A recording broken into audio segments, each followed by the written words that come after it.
perfect. So, I was saying that all these new technologies, we will hopefully have them integrated into clinical practice. Unfortunately, it's not the case, especially in prostate cancer. And so we can identify some factors that might explain that. For sure, the high cost of these technologies, the uncertainty related to effectiveness and or toxicity. There are also regional or provincial differences of the access to that, limitation of the clinical trials, and for sure lack of cost effectiveness evidence is one of the important issues. And so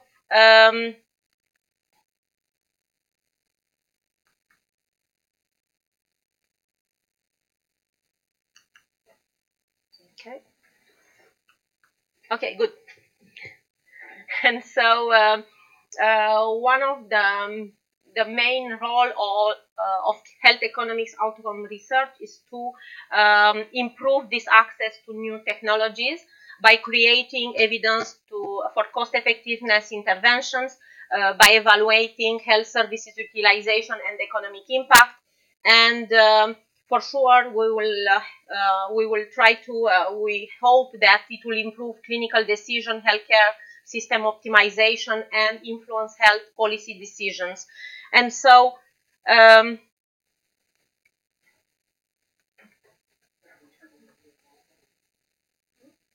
maybe it's because thank you very much, Ruth. Okay, perfect. So, currently, in prostate cancer, the patient will be diagnosed with prostate cancer by after, for example, a PSA test, elevated PSA test, and after clinical evaluation, the DRE. And for sure, the patient with suspicion of prostate cancer, they will go and have a biopsy.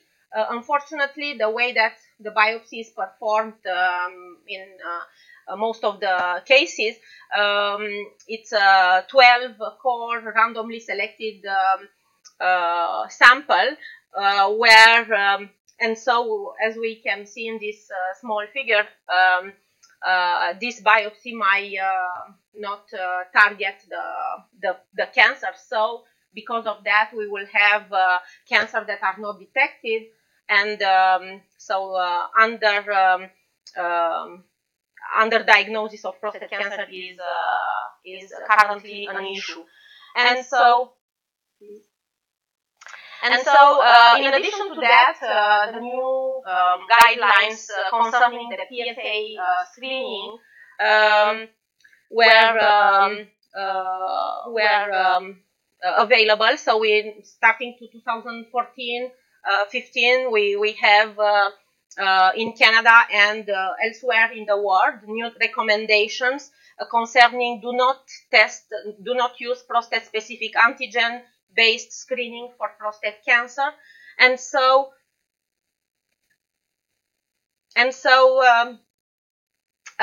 for sure this new recommendation against PSA screening increased the confusion surrounding screening for prostate cancer. And so for sure this was these new recommendations came with after several clinical trials demonstrate that the PSA screening will not decrease the mortality from prostate cancer. And so now, in fact, the question is not whether screening saves lives, but more instead focus on how to make screening more efficient and safe and reduce its harms.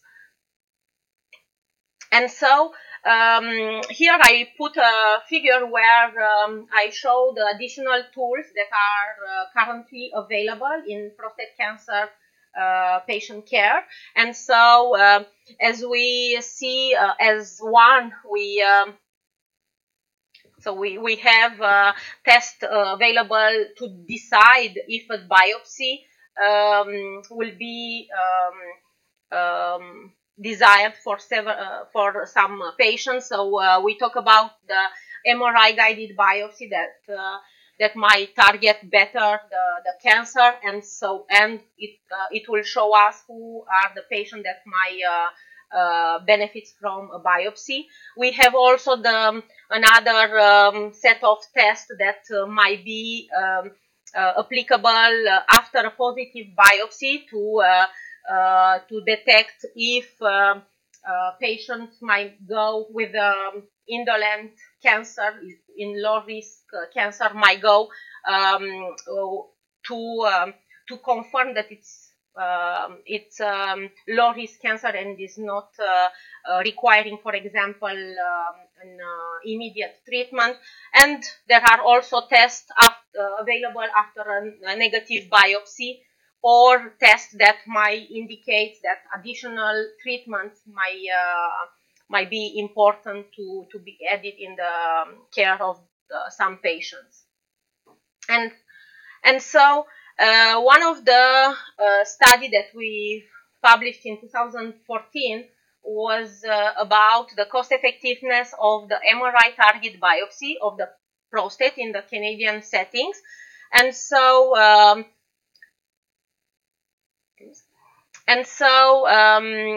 we compare the standard diagnosis procedure for prostate cancer, where after clinical suspicion that I mentioned was detected through a PSA and DRE, patient will go to have a biopsy, the standard biopsy, the 12-core randomly selected, and so the diagnosis will be done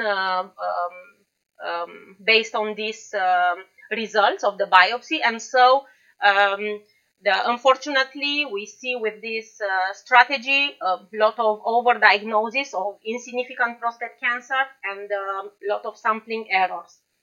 And so the second alternative that we compare was the MRI guided strategy, which involved using an MRI for patients that again present a clinical suspicion of prostate cancer. So first they will have an MRI done, and if the MRI will indicate lesions that might be significant prostate cancer, they will go and will have a biopsy done within this lesion, and so it will involve only 1 to 4 core for that. And for sure the diagnosis, it was proven that in this case this procedure will help having more significant prostate cancer detected, and for sure better risk classification. And so there are several important benefits of the MRI and respectively MRI guided biopsy. And so one of that is the detection of mostly significant prostate cancer, reduce the detection of the insignificant prostate cancer, which will reduce the overdiagnosis and overtreatment of insignificant prostate cancer, and will help better curate of the grading, so better risk stratification and treatment allocation and time of diagnosis. And maybe because they use fewer cores, the risk of infection might decrease.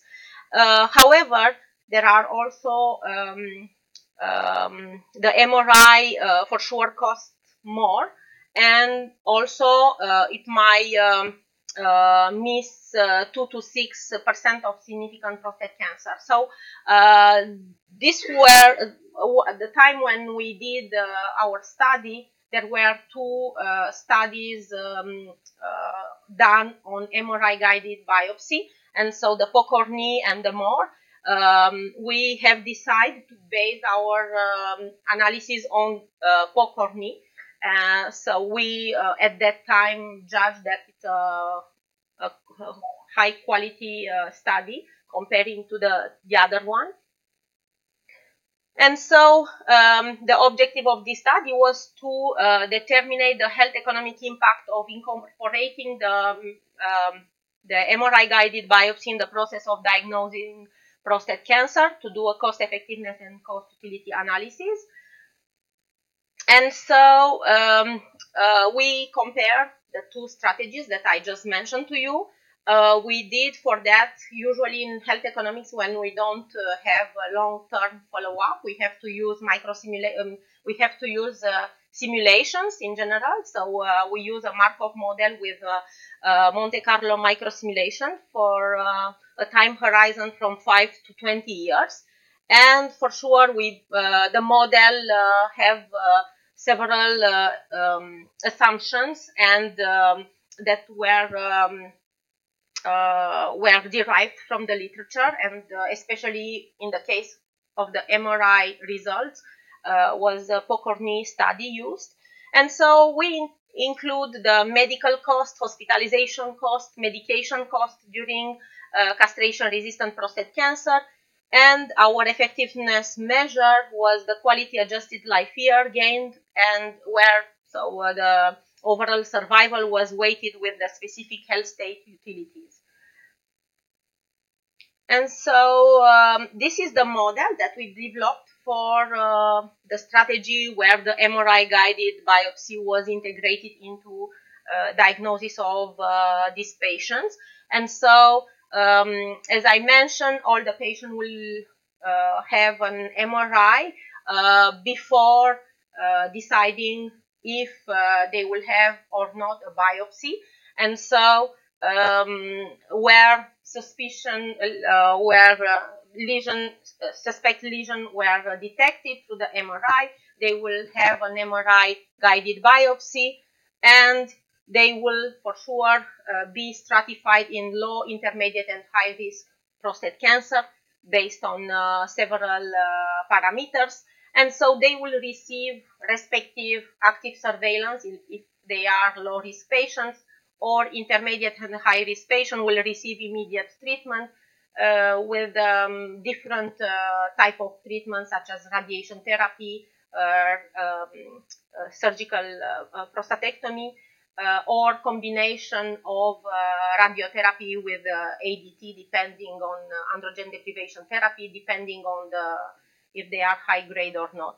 And so we model the disease, as I mentioned, through from diagnosis through the whole entire life, so until they will die from all other causes or from prostate cancer specific death.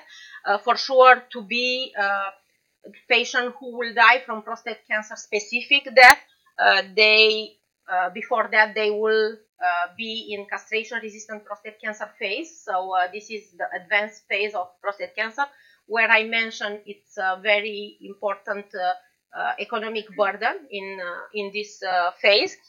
And so the second model that we developed is the one with the standard biopsy, and more or less is the same pathway that we use, for sure, with differences for in terms of patients who will receive a positive biopsy and patients who will be low and intermediate risk respectively. So and for sure, as I mentioned, there are many assumptions that were derived from the literature. So as we know, health economic evaluation can be done through simulation and also through data that we can do as observational studies, and to plug that into the model. And in this case, we use the literature that presented these two strategies. And so what we found is that despite the initial cost, which is more elevated in MRI-guided biopsy, after 5 years, starting even with the 5 years and a longer follow-up, we see that finally the MRI-guided biopsy is dominating the standard biopsy by having a lower cost, total cost, and with a better outcome. So incremental quali positive. And in this model, for sure, we try to be the most conservative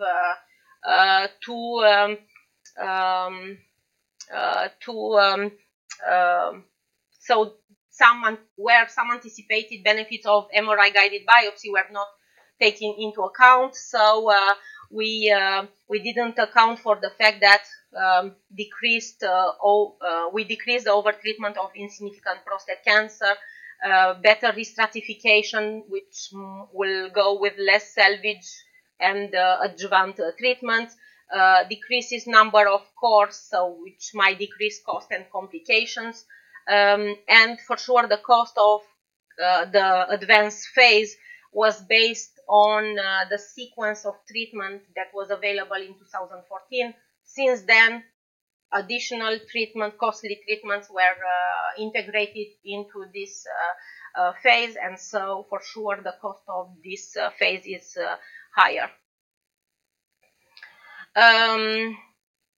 We incorporate, so as a conclusion of the study, when incorporating the MRI guided biopsy in the prostate cancer diagnosis and treatment, we found that this strategy is the dominating strategy, and whatever the time horizon was chosen. And however, we have to pay attention to the experienced radiologists and urologists, as the results might change if they are not experienced. And at that time, we were saying that the MRI guided biopsy might become standard of care.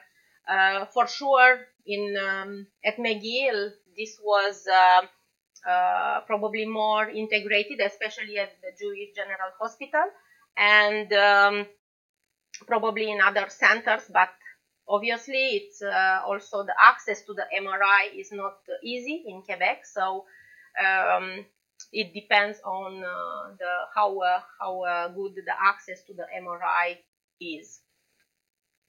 And so if we go back to the big figure where I mentioned the several other additional tools that might be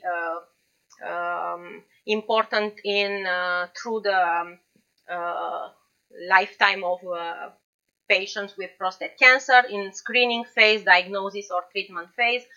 And so as I mentioned, we did the MRI at the initial phase of the diagnosis phase.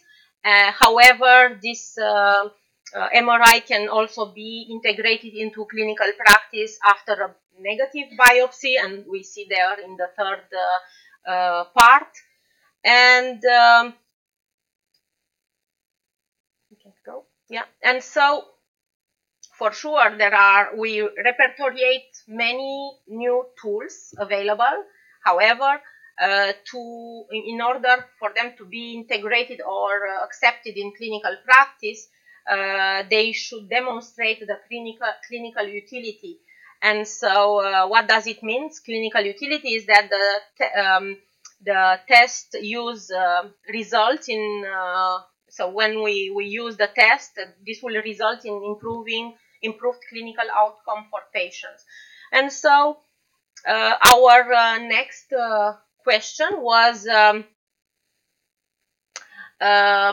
it results in another study that it's financed by Prostate Cancer Canada in November, on the development of a clinical and economic model for evaluating new tests or strategies of diagnosis, treatment, and management of prostate cancer. And so here are the two main parts of this project. The first one was on performing a systematic review to identify and evaluate possible interventions, management strategies with the highest clinical utility evidence. And for that, and to be able to collect the data from this clinical, to identify and to collect the data for these clinical utilities, high quality studies, and to be able to perform the second part of this project, which is to perform the cost effectiveness analysis of a number of new tests that have shown clinical promise in the area of screening, diagnosis, or treatment of prostate cancer, but for sure are not currently used in clinics either in Canada or elsewhere due to the lack of evidence around cost effectiveness analysis. And so I will present, these are the new data that I was saying that I never present, so up to the end of the presentation. And so this study was performed by my master degree student Gadir with another two girls that were during from January to June, Elin and Eva, two Swedish international students, and so they help in this project as well. And so the outcomes that were measured through the systematic review were described here. So measure of the percent of altered clinical decision making after addition of the test, a measure of patients' reclassification into risk groups, a quantification of the increase of interventional treatment after employing this test, and an evaluation of the number of unnecessary biopsy and number of missed prostate cancer diagnoses. So for sure before initial biopsy or after a negative biopsy. Each one of the studies that were found through this systematic review was classified as excellent, poor, or good, based for sure on a scale. We use Rector scale, and where all the elements of a study were evaluated. And so each one of the study was evaluated by, each one of the step of this systematic review, in fact, was done by two people. And so we start with more than 5,000 publications, and after we removed the duplicates, there were 2,900 publications that were screened, and at the end we will find only 46 publications that were included in this systematic review. And so here is the table resuming the quality of the publications. So for example, for the MRI guided for the MRI, in fact, we found 3 excellent quality studies, 1 good quality and 1 poor quality. At the time when we did our MRI study, without doing any systematic review, we have used the good quality paper that was mentioned there. The 3 others, in fact, were done after, or they were done in the other context where it was not for diagnosis purpose. And so it's reassuring us. We identify several other tests with excellent quality and good quality, such as the PK score, the PCA3, Prolaris with 5 good quality studies, and Decipher with 4 and respectively 2 excellent and good quality. And so here are the results of this systematic review in terms of only for the MRI guided biopsy. And so, as I mentioned, we used the first Pokorny study. And for sure, this was the part where we identify these clinical utilities studies. In fact, these tests that with high quality or good quality demonstrated in terms of clinical utility. However, before even thinking that it might be integrated into clinical practice, we have to look to their cost. And so here are some costs identified for each one of the 5 tests that we identify as having enough clinical utility evidence to be at least considered in clinical practice. And so for that, the second step was to redo our model to be able to account for these new tests that might be integrated. And so these are the 2 additional models that we developed with the first one is involving the screening test. So in fact, in the same way was for the MRI. So, and the second model was the one with conducted to decide if a repeat biopsy might be important. And so for sure there are several, the end part of the model, it's quite similar. It's only about the changing the first part of each one of the models, and there were compared with both the MRI guided biopsy and the standard biopsy that we developed in the first study. And so just to show you just a small example for when we are using the 4K strategy, we we took the data from the high quality studies that we found in terms of how many patients will go to a biopsy, how many patients will receive a positive biopsy after performing the biopsy, and respectively, when we try to decide if a repeat biopsy is necessary after a PCA3 test, again, we have the respective probabilities that were derived from the literature.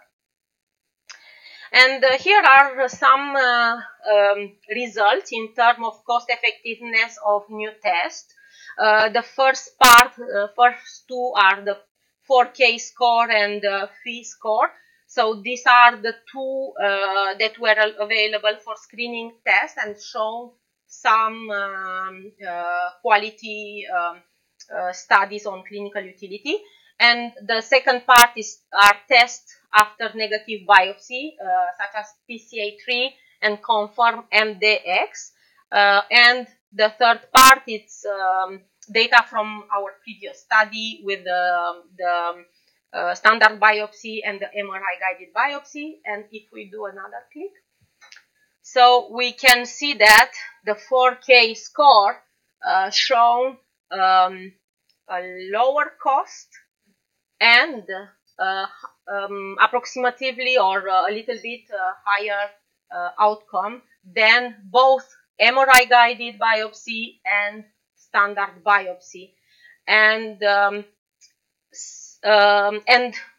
we remember that the 4K score was also the one that shown I think 4 or in fact almost 10 studies of high quality and good quality evidence for clinical utility. So, and this might be something that should be considered to be adapted in clinical practice. And so there are, in terms of tests performed after a negative biopsy, they were the results in terms of cost and in terms of outcomes were approximately the same as the one observed with the standard biopsy. However, they were less important than the MRI guided biopsy. And here is only the table that summarizes the fact that the 4K score is dominating the strategy for both comparing to the standard biopsy and compared to the MRI guided biopsy. And so, however, the PCA3 and confirm MDX, we we see that they are equal or dominated by the MRI guided biopsy and respectively by standard biopsy. And so this was all for today. So this is a nice picture that we took in April this year. So thank you very much for your attention, and I'm open for your questions.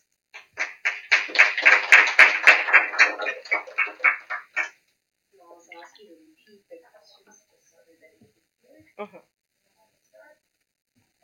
I have some questions from the very, very small background about the PSA itself. Like you spoke about saying that PSA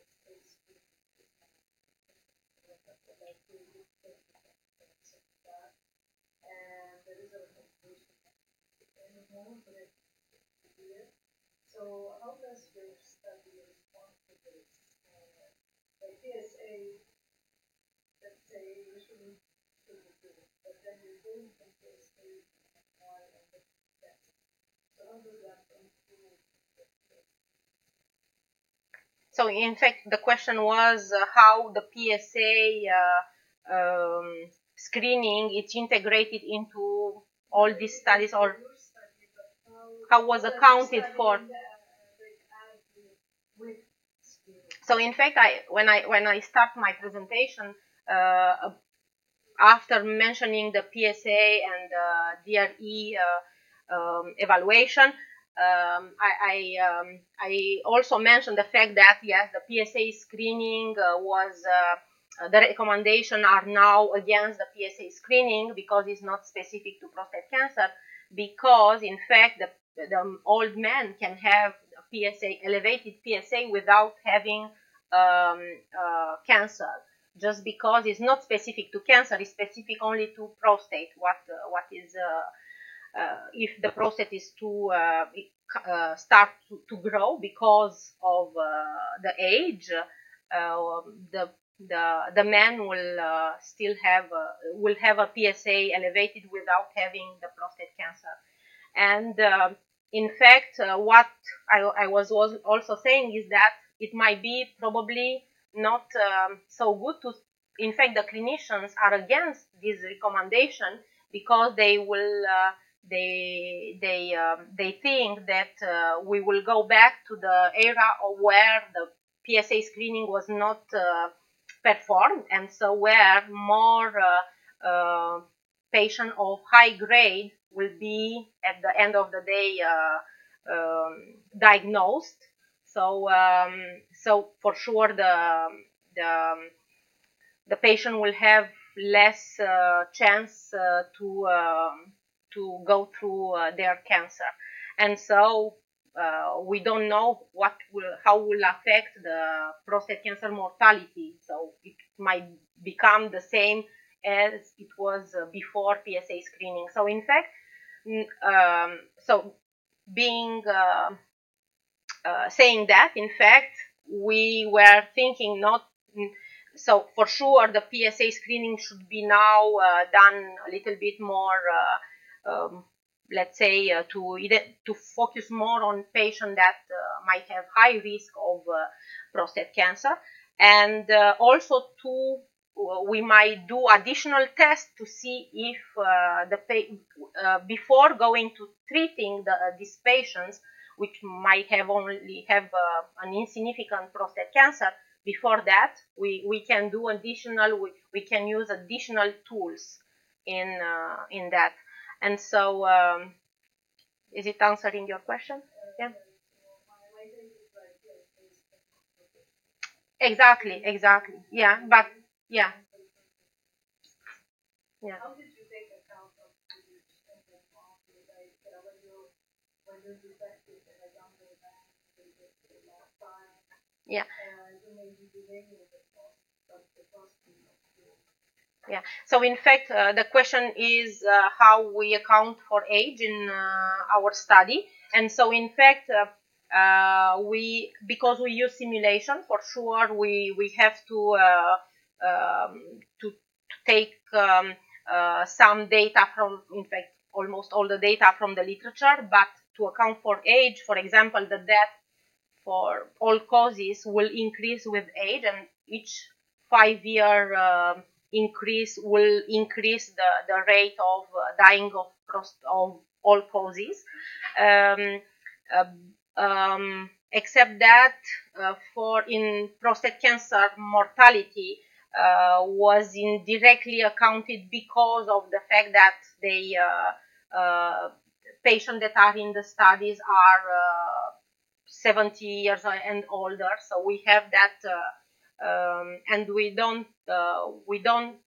didn't account for example, if the patient will die from prostate cancer, we don't think age is an important factor for this mortality. It is for all-cause mortality, but not for that.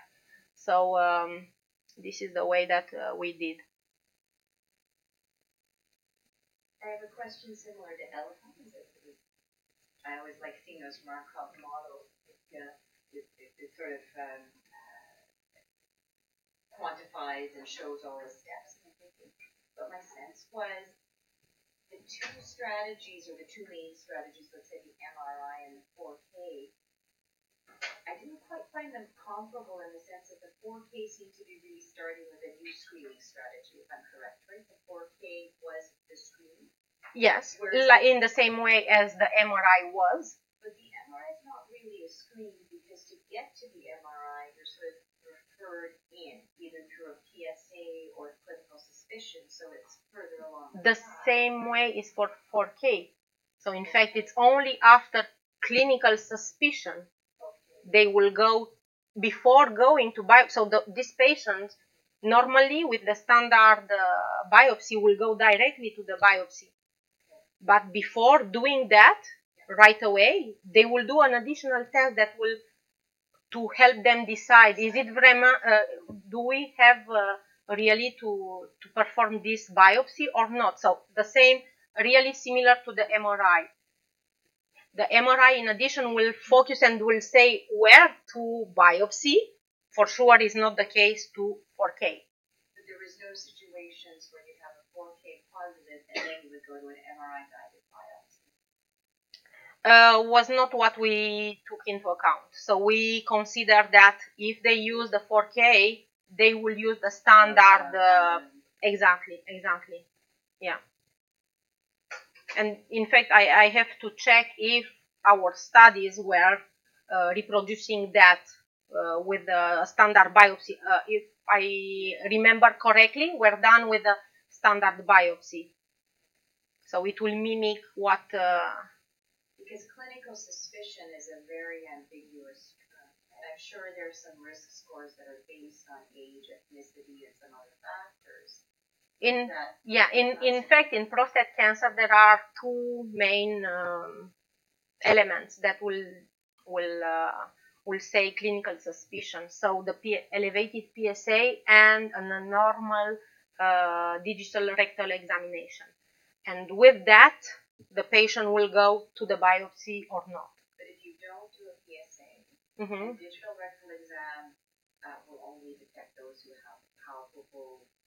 Exactly. You know, yeah. I know how useless that could be in sort of regular hands. It's not that you're left with nothing, because then you say no PSA, there's no clinical suspicion, right? So what would be the elements that would go into clinical suspicion? There must be risk predictions, like there are risk predictions, like there are for other things. There's certain demographic factors that. For sure. The American African people will have a higher risk. This is in fact about the recommendation to screen or not to screen.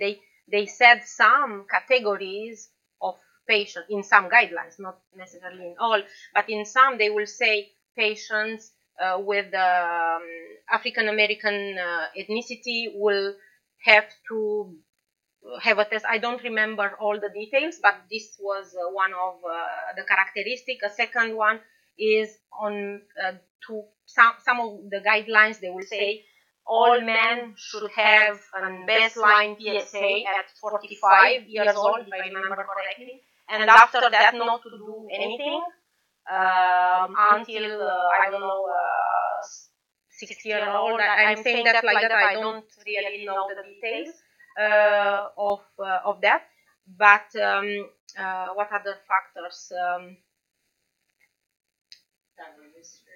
Family history for sure, it might be, but yeah, but overall they say the guidelines in Canada is not to use PSA screening. So, and we saw with another study that we do here,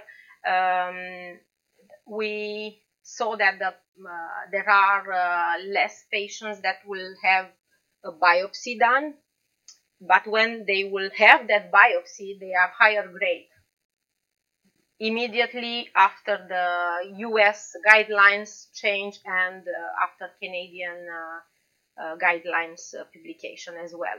So wouldn't it make sense as an epidemiologist for you to create a risk score based on the non-PSA risk factors, and in order to better quantify what's being kind of nebulously captured as clinical suspicion, and then use something like that to initiate the next step? Because right now, if you leave it to clinical suspicion, there's no question people are going to be referred further along the line, because clinical suspicion, if it's dependent on a digital rectal exam, automatically means it's a more advanced situation. So I would think there must be, just like the one diabetes and many other conditions, a way to come up with risk factors, independent of PSA, leaving PSA aside, to figure out, who are higher risk, and perhaps then in a two-step method you could go on to PSA or other things. Yeah, but I think now, so if the PSA it's still done, so if they will, so I don't eliminate in my models, I don't eliminate the PSA because they exact, and even the future, the 4K will be performed. So let's say I say not to eliminate PSA, but to do that better. So even that, because the controversy for the PSA is said that is not saving lives, and it's true. It will go and treat patients that are they might die for other causes, and so, but they will suffer from all the side effects of the treatment. So in fact, I'm in fact what I am proposing is just, okay, we can keep the PSA. PSA is not costly. It's $13, if I remember correctly, or $70 at the most. And so, but at least I know that is not specific, but at least it gives you the same idea was before, but with an additional test, you might get another information that will say, okay, yeah, this cancer should be treated versus no, is nothing, and we should let it go. Yeah. Just to, I guess to add to Kaberi's point, the issue of risk stratification, or there's risk stratification with regards to risk of experiencing malignancy. There's another issue that the same characteristics that potentially would be considered in risk stratifying patients, again, with regards to the disease of interest, or some additional characteristics, would also inform you on a population that would be at risk of experiencing complications of therapy. And in the setting of a decision analysis, in addition to the diagnostic, so in a way to supplement the aspect of diagnosing disease and initiating treatment, there are certain characteristics that you can capture in the microsimulation setting, especially, right, where the outcome, not subsequent to the disease, with regards to administration of treatment, could be informed. And again, there you look at mortality as an outcome, but mortality is an outcome that could be composed of mortality related to the malignancy or disease specific, let's say, and mortality related to complications of immunosuppression. And this is where we don't necessarily differentiate. However, it sounds like the issue in this field is that some people where the treatment is administered might suffer consequences resulting in increased mortality. So it sounds like that's where morbidity, not necessarily mortality, but morbidity. Well, fair enough. And morbidity eventually, and a high degree of comorbidities as a consequence of therapy or independent of therapy. And again, that would be a population potentially that you would not want to treat. Yeah. And this is where the tool is criticized. And again, it's always a reflection again. Is it the tool that's problematic or our application of the tool? And I think this is what Kaberi was trying to say. So our application of the PSA across the population will not be very helpful. And the literature that probably we should refer to is with regard to, say, investigation and tools in the setting of DVT, for example, right? So where to apply this tool and what are the patient characteristics where so for sure this is enough room to do exactly. So in fact this is the next step. But what we try at least to do is to now we know what might be additional tools available and with good quality utility evidence and how to integrate that. This was one part, as I mentioned to you, it's my first time I am presenting this data to you. And for sure, what we have proposed in our full study is to do some stratified analysis and to identify how and when to integrate. But because if you remember, there were several phases where these new tools might be applicable. So are we going to use them since the beginning or at the end when the patient might need an additional treatment or something like that? So for sure we cannot just say we will use additional tests at each one of the phases of the disease. So for sure this is the next step normally to be explored, to see the way that this can be applicable and where the PSA might still have its significance. Thank you very much. Yeah, thank you.